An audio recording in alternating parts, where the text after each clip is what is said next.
Good morning, guys, and welcome to Sousse, the third largest city in Tunisia and one of the most beautiful historic places in the country. Today we're gonna go on a little tour of the old part of Sousse here and see what kind of treasures we can find. So, let's go.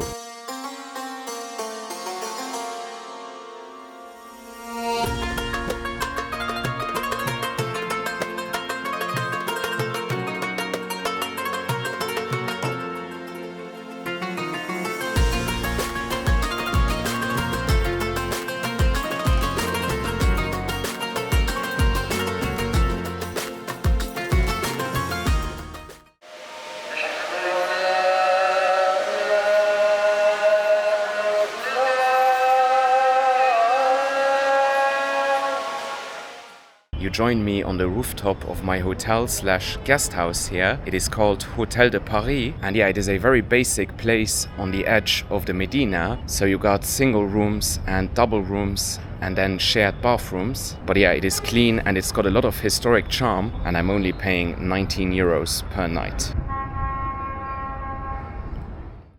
Now, the history of Sousse dates back many millennia, and there were various Phoenician sites in the area, but most of what you see today dates from the Middle Ages, when the Arabs conquered North Africa, and back then they established the town of Susa, which was an important military stronghold, but also a trading hub.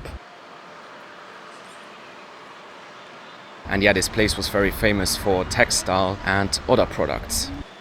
Today it is the third largest city in Tunisia, and today the economy is mostly based around the port, but textile still plays a role, and then there is of course tourism. So we are now walking through the narrow alleyways of the Medina of Sousse here, and it is very picturesque, just like any Medina in Tunisia. This one isn't as large, it's just a few streets basically, but you can find all the usual stuff: textile, vegetables, fruits, household items. It's basically like one large marketplace.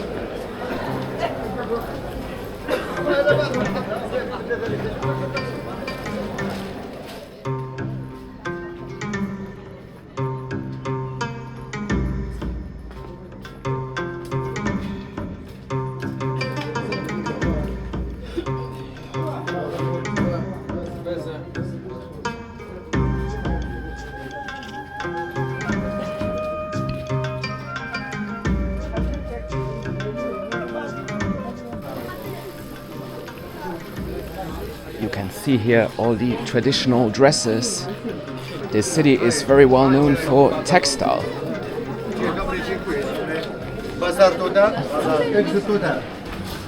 And also you are not getting hassled a lot. Sometimes, but not that much. In general, in Tunisia, it isn't that bad. People are very nice and helpful overall.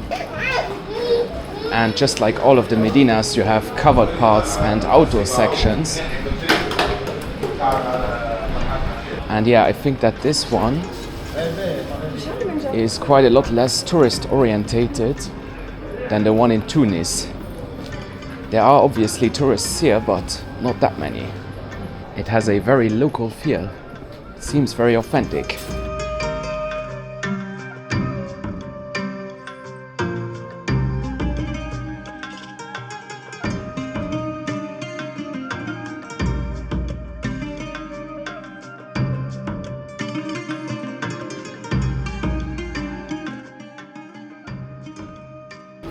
And yeah, by and large, Sousse is a really cool city.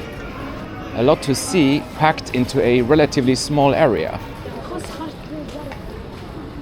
Alright guys, we are now gonna head to a museum, and there are various interesting museums here in Sousse, chief among which the Archaeological Museum, which is apparently the best one, but it is closed today and I only have one day here in Sousse, so I won't be able to visit that one. There is, however, another one which is apparently very interesting, not too far from my hotel, so I'm gonna go check that one out. So this one is called Museum d'Art Acide, and it's supposedly a heritage house or something like that.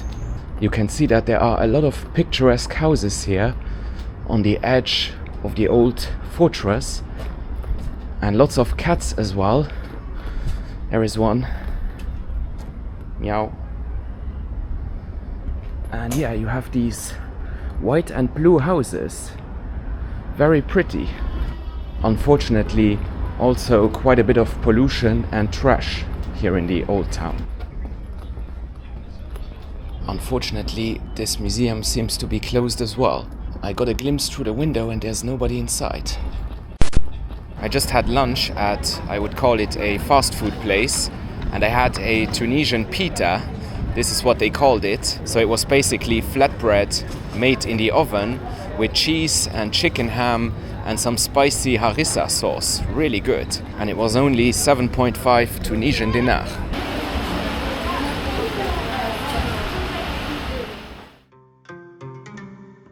Before we continue, let me quickly mention Safety Wing. I travel full-time and change countries rather frequently. I also take many flights, buses and other modes of transport, and that is why I need reliable and affordable travel insurance, because, well, things can go wrong. Enter Safety Wing. I have been using their travel insurance for several years now, and it gives me a lot of peace of mind during my adventures. They have 2 flexible Nomad insurance plans, Essential and Complete.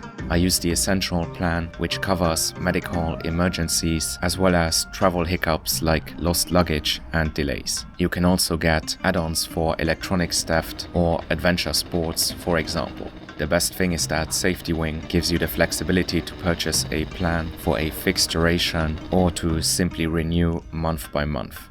As such, it's the ideal solution for digital nomads, but also for people who just want to travel a few times a year without worrying about accidents or sudden health issues. Use the link in the description or the QR code that you can see now and sign up for a free account. And once you're ready for your next adventure, choose the policy that works best for you. This supports my channel at no extra cost. Thanks very much.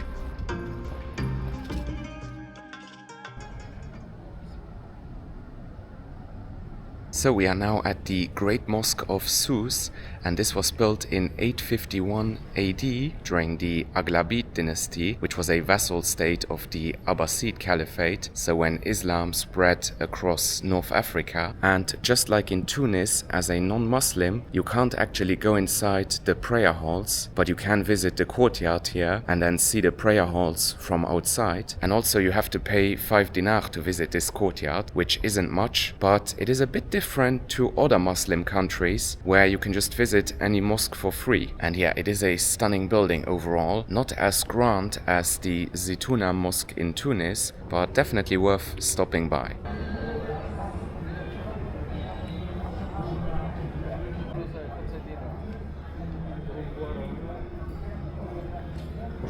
So we are now inside the Ribat of Sousse here, which was a defensive fortification, and it was built in the 9th century during the Aghlabid dynasty. And yeah, the entire old town of Sousse here is a UNESCO World Heritage Site, and this is the crown jewel.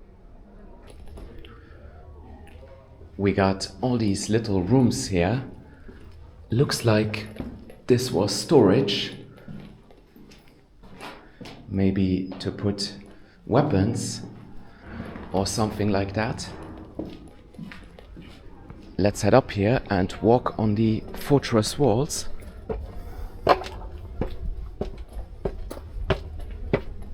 We got some more rooms here. Wow, this is quite vast. So these are the main rooms of the Ribat. I guess this would be, I don't know, living quarters or common spaces for the soldiers. You can see just how thick the walls are. That is also good for insulation because it isn't too hot in here. Right, let's ascend some more here. So now we are on top of the fortress walls, and there are some good views to be found here. but I think that you can go up to the main tower where the views will be even better.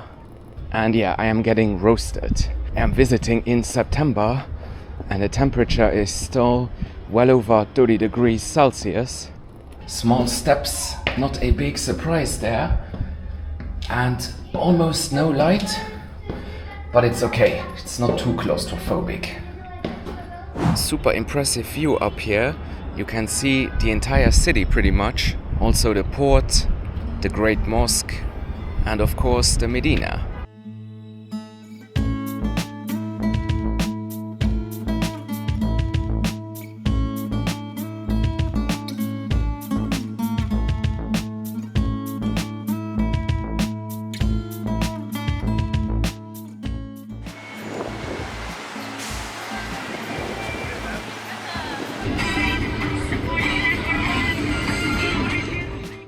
As the sun was going down and temperatures began to drop, I went for an evening walk around the lively port area. You can see that this is where the locals hang out as well. I got some street food here and it was some sort of fried cake, but I'm not exactly sure.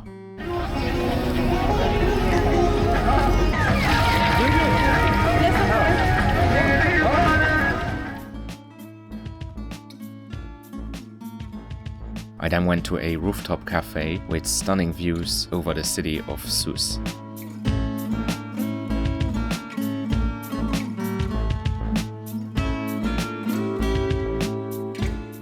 I got some panini for dinner and I would have loved to complement this with an ice cold beer, but this place doesn't serve alcohol, so I went for sparkling water instead.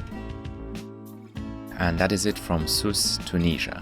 This city is undoubtedly worth including on your itinerary as it does offer quite a few attractions in a relatively compact area.